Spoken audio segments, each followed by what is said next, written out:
हंसते रहो ये जिंदगी बेकार न हो जाए, बेकार न हो जाए। सपने में किसी जीव का अपकार न हो जाए, सपने में किसी जीव का अपकार न हो जाए। हंसते रहो ये जिंदगी बेकार न हो जाए, बेकार न हो जाए। हंसते रहो ये जिंदगी बेकार न हो जाए, बेकार न हो जाए। बोलिए सद्गुरु भगवान की जय।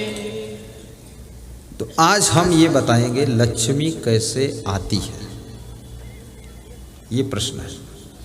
लेकिन प्रसंग क्या है, विदुर जी एकांत में तप कर रहे और धृतराष्ट्र विदुर के ज्येष्ठ भ्राता राजमहल में चिंता में डूबे हुए हैं। विदुर जी को याद करते हैं। विदुर जी तुरंत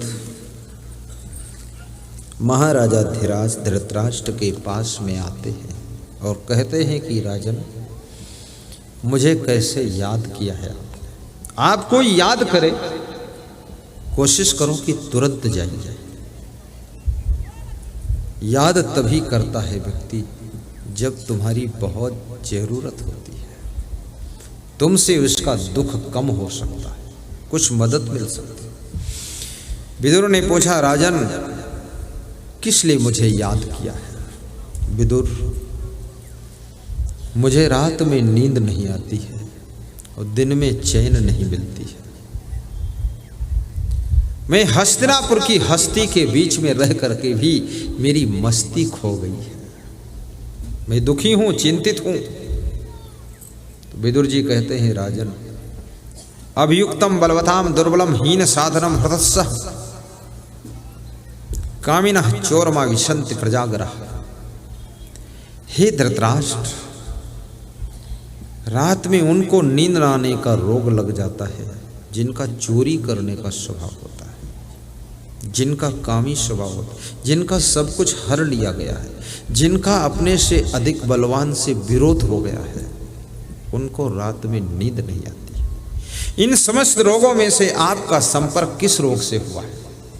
विदुर, तुमसे कुछ छुपा नहीं।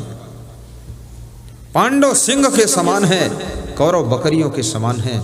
कौरव पांडव में तनाव बढ़ रहा है, महाभारत युद्ध होने की संभावना है। मुझे सपने में कौरव मरे हुए दिखाई देते हैं, पांडव शेर की तरह दहाड़ रहे हैं। विदुर, इसलिए मुझे नींद नहीं आ रही है।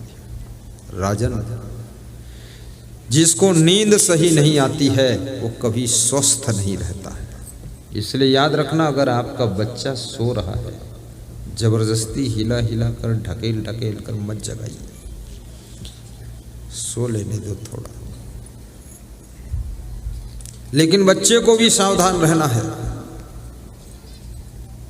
कि रात में खूब मोबाइल चला चला कर, क्रिकेट देख देख कर, गेम देख देख कर, फिल्म देख देख कर रात को बर्बाद करना और दिन में सोते रहना, ये भी गलती है बच्चे की।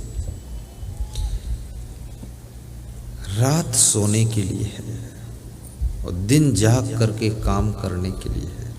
कितने विद्यार्थियों की आदत अधिक सोने की है, जिससे वे विद्या अध्ययन सही नहीं कर पा रहे। मोबाइल का मोह भी छोड़िए, अन्यथा ये मोबाइल का आकर्षण आपको योग्य बनने में बाधक बन जाएगा। आवश्यक बात कर लीजिए, बाकी आप अपनी योग्यता को बढ़ाइए। बाल अवस्था योग्य बनने की अवस्था है और उस योग्यता का प्रयोग करने की अवस्था युवा अवस्था है। युवा अवस्था में उसका प्रयोग करो और प्रयोग के बाद जो परिणाम आता है वृद्धावस्था में, उस परिणाम फल को प्राप्त करके आनंद मनाइए। बाल अवस्था को व्यर्थ मत गंवाइए, खेलने कूदने में मत गंवाइए।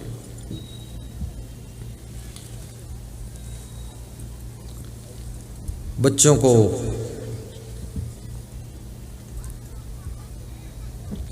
अपना भविष्य भी देखना चाहिए। माता पिता तो जो दे रहे हैं ठीक है, लेकिन आप इतने योग्य बनो कि जहाँ रहो वहाँ स्वयं स्वर्ग बना दो। बेटियों को अपने मायके से अच्छे अच्छे संस्कार प्राप्त करना चाहिए, गुण सीखना चाहिए, और ससुराल में जा करके ऐसा छाप छोड़ना चाहिए कि सासू और ससुर,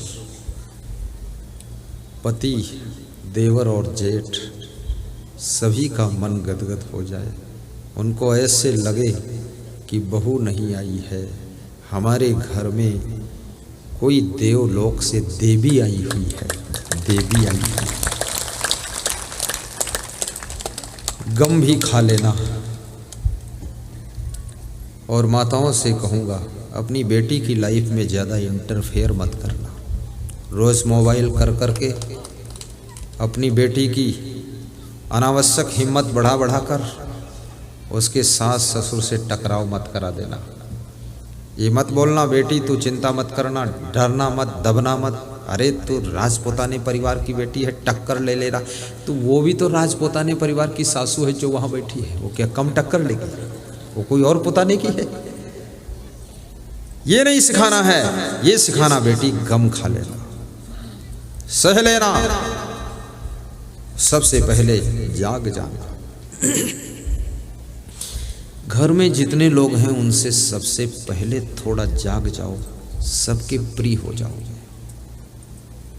ये कुंभकर्ण की तरह सोते रहना। उत्तर प्रदेश में एक व्यक्ति कह रहा था कि हमारे बेटे का जब से विवाह हुआ है तो बेटा और बहू ऐसे सोते हैं कि दूर से देखता हूं तो लगता है नाग और नागिन सो रहे। अगर दरवाजा खटखटा दूं, अरे तो डस लेंगे गुर्देव। बहू ने आकर मेरे बेटे को नाग बना दिया और खुद नागिन बनकर बैठी। पूरा बर्बाद हो गया है। नाग नागिन नहीं बनो। जिस आश्रम में शिष्य बनो, अरे वाह, आश्रम गुरु खुश हो जाए। सवेरे उठ जाओ, सारे कार्यों को मेंटेन कर दो। ये रोज बेहोश पड़े हो मरे चूहे की तरह। लोग सोचते बीमार है क्या? नहीं नहीं, सबसे पहले उठो, जागना भी सीखो। जो बहू सास ससुर से पहले जाग जाती है, केवल 10 मिनट पहले, ज़्यादा नहीं। पहले का मतलब ये थोड़े 4 बजे जाग कर बैठो। सास ससुर का टाइम टेबल देख लो, गुरु का टाइम टेबल देख लो, माता पिता का टाइम टेबल देख लो। अगर वो 5 बजे उठते हैं, 4:45 उठ जाओ। फटाफट पानी पियो, फ्रेश हो, मांजन दातून करो, साफ सफाई करो। जब वो जगे तो उनको तुम मुस्कराते हुए मिलो, उनका दिल भर जाएगा, खुश हो जाएगा।